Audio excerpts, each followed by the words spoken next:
wonderful! Just what every gamer has been staying up late dreaming about. Electronic Arts has officially unveiled its brilliant new masterpiece, EA Advertising. It's a brand new internal platform explicitly engineered to inject corporate marketing straight into the virtual veins of their 120 million monthly players. Because when I sit down to escape the bleak realities of capitalism for a few hours, what I'm really missing is a giant neon sign telling me to buy insurance or drink sugar water. EA is trying to sell this with the typical corporate buzzwords, promising that these ads will integrate directly into gameplay via real-time placements. They assure us that things like stadium billboards or custom in-game content will enhance, not disrupt our experience. Let's pause for a moment to admire the sheer audacity of claiming that being aggressively marketed to while trying to score a goal or win a race is a lifestyle enhancement. They claim they want the digital world to accurately reflect how we encounter ads in reality. Call me old-fashioned, but I play video games precisely because they aren't reality. Now, if you're wondering why this sudden, aggressive push is happening right now, it doesn't take a genius to connect the dots.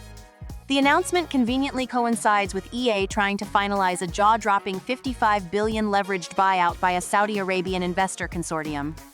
This little maneuver is slated to be the largest LBO in history, and it comes saddled with a monumental mountain of debt.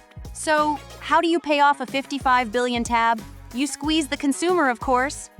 While the financial overlords are licking their chops looking for new ways to service that debt, we get to look forward to corporate cuts and an avalanche of billboards in our sports games.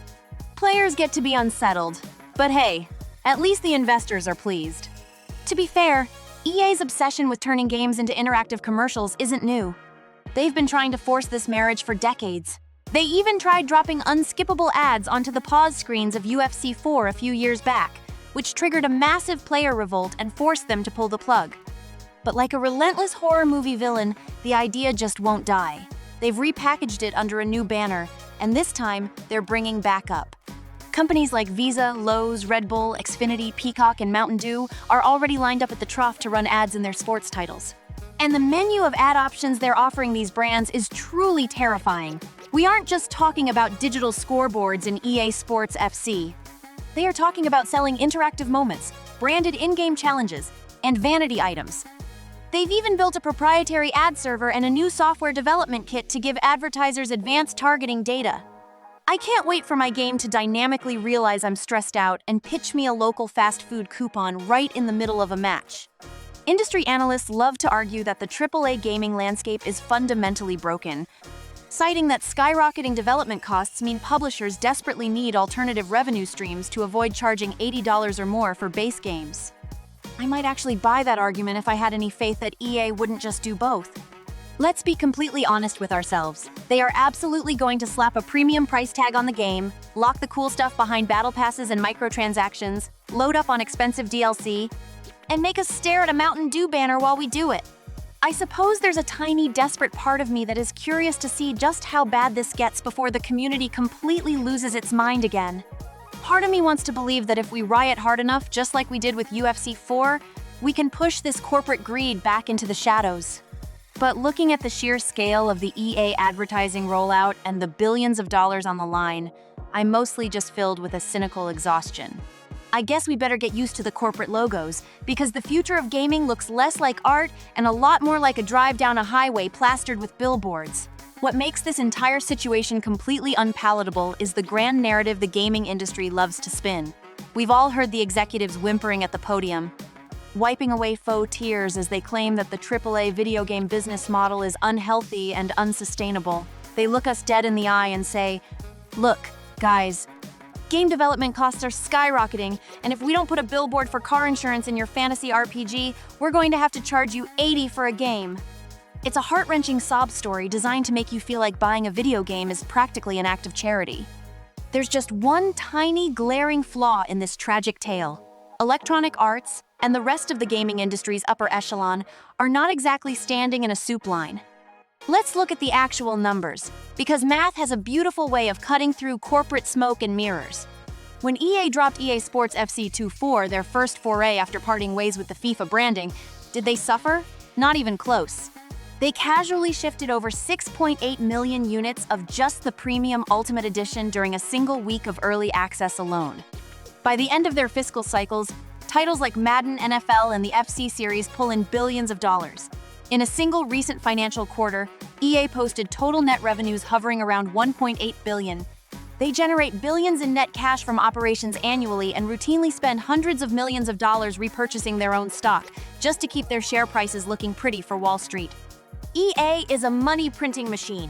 They are drowning in gold, yet they look at the player base and say, yes, but what if we wrung them out just a little bit more? The myth of the struggling publisher completely falls apart when you look at where the money actually goes. A few years ago, the corporate curtain was pulled back, exposing the truly staggering financial realities of gaming's top elites. We got a front-row seat to the executive compensation circus, and the numbers were offensive. Take former Activision Blizzard kingpin Bobby Kotick, who in 2021 hauled in an astronomical $154 million in total compensation. That single man's yearly earnings were more than the CEOs of CD Projekt, Ubisoft, Roblox, and Electronic Arts combined at the time. But don't worry, EA's own boss, Andrew Wilson, isn't exactly clipping coupons either.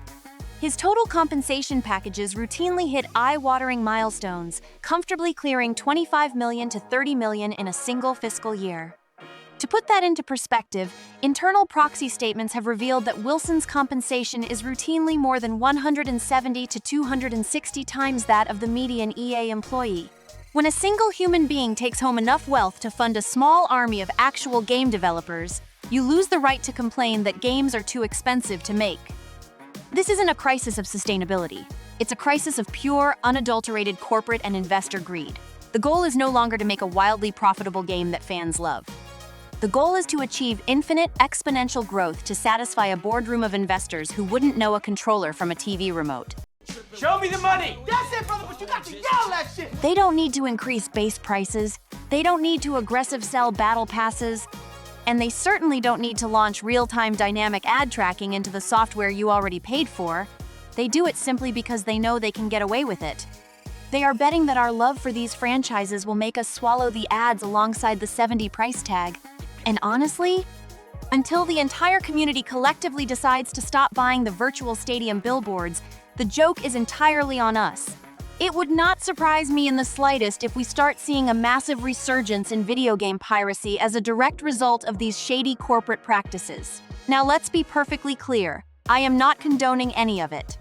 But from a purely analytical standpoint, publishers could end up learning a very painful lesson about consumer tolerance. But hey, that's just my take on the corporate circus. If you appreciate gaming news, analysis, and opinions that get straight to the point and don't waste your time with 20 minutes of fluff, do me a huge favor and hit that subscribe button. Drop a comment below letting me know if you'd actually sit through a Mountain Dew ad to play your favorite game, or if this is your official cue to start looking for other hobbies. Thank you so much for tuning in, and I will see you all in the next one.